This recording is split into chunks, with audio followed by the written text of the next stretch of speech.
মানুষ খালি ভাগের সময় বিয়োগ করে না, মানুষ বিয়োগের সময়ও ভাগ করে। না হলে মরার দিনই লাশটা দাফন অতি না অতি কৃষির জন্য জাগা জমি ভাগের আলাপ শুরু হয়ে যায়। স্বামী মরার পরে মেলা তাড়াতাড়ি ভাগাভাগি হয়ে গেল সব কিছু। মেয়েরা লিল ক্ষেতের জমি, সাওয়ালরা পাইল বসত বাড়ি। বড় বেটা কইল আমি বড় সাওয়াল, তাই সবচেয়ে বড় ঘরটা কইলে আমি নেব, আর বাপের হুন্ড ওটা কিন্তু আমার। ছোটটা কইল আমি ছোট দেহে যখন আমাকে ছোট ঘরটাই দিব, ভালো কথা মানি নিলাম, কিন্তু আমি হরি মাঠের কাম, তাই গরু কটা কইলাম আমার। আমি মা, আমি খালি ভাগাভাগি দেহি আর অপেক্ষা করি আমি ভাগ হব কখন। আমি তালি কোন ভাগে পড়ব? তোগারে বাপ তো খালি জাগা জমি থুয়ে যায় নাই, আমাকেও থুয়ে গেছে। সংসারের এত এত কাম, এতগুলো বাচ্চার খাওয়া দাওয়া, গোসল, পড়ালেখা সামলায়া তোমার কারো কি তো একটা না আমি চালিয়েও কোলে রাখতে পারিনি। একবার এই কোলে তো একবার ওই কোলে, এবার হরে হরেই মেলা বড় হয়ে গেছে তোমরা। সেই জন্যই কি আজ প্রতিশোধ নিলে? কয়দিন পর পরেই আমি এই সাওয়ালের বাসা থেনে ওই সাওয়ালের বাসায়, ওই সাওয়ালের বাসার থেনে ওই মেয়ের বাসায়, স্বামীর ভিটেডা রাতারাতি বাদ করে গেল স্থায়ী ঠিকানা থেনে। অবশ্য মানুষের আবার স্থায়ী ঠিকানা কি?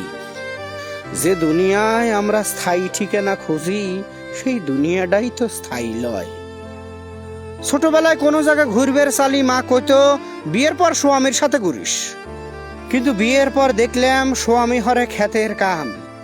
এক ফসল উঠতি না উঠতি আরেক ফসল, ঠিক যেবা হইরে এক বাচ্চা বড় অতি না অতি আর একটা বাচ্চা।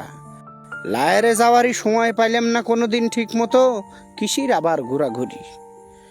স্বামীর মাথায় ধানের বোঝা, খেরের বোঝা তুলে দেওয়ার জন্য স্বামীর সাথে সেই যে চড়ায় যাইতাম, এইটাই ছিল আমার ঘোরাঘুরি। সংসারের আরো কটা বাড়তি টেহা জোগাড়ের জন্য, কয়টা ছাগল চড়ানোর জন্য সেই যে যাইতাম খেতে, মাঝে মধ্যে তুলতাম কলমি, শান্তি, বৈতের শাক, এইটাই ছিল আমার ঘোরাঘুরি।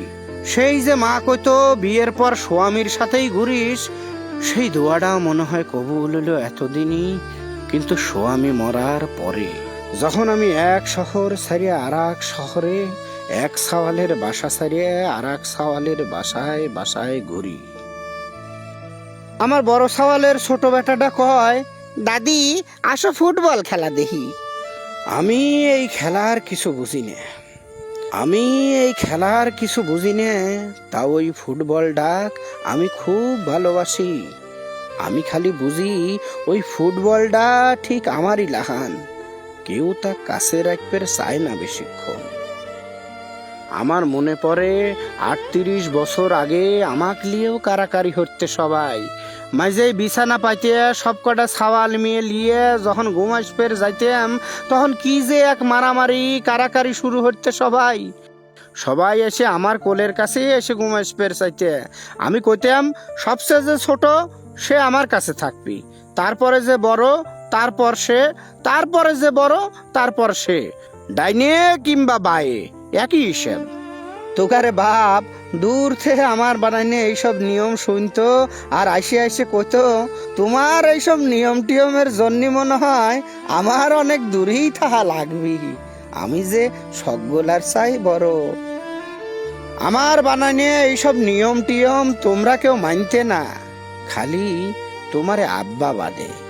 তোমরা আমাক লিয়ে ভাগাভাগি হতে, একজন ডাইন হাত জরা ধরে কইতে এটা আমার মা, আর একজন বাবা জরা ধরে কইতে এটা আমার মা, আর একজন ঝাঁপ দিয়ে আমার কোলে এসে কইতে এটা আমার মা।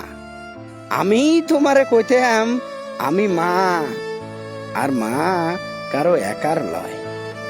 এতদিন পরে এসে তোমরা কি সেই কথাটাই বুঝবে পারিছাও? এখনো সেই ভাগাভাগিটা আছে, এখনো সেই ভাগাভাগিটা হয়।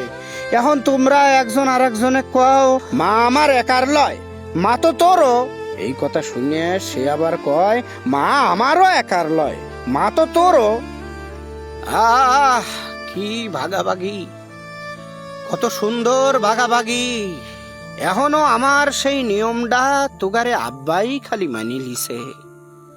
তোগারে আব্বা এখনো দূর থেনে হাসে, মেলা দূর থেনে হাসে আর কয়, তোমার এইসব নিয়ম টিয়মের জন্যই আমার মনে হয় অনেক দূরেই থাকা লাগবে। আমি যে সকলার চাই বড়।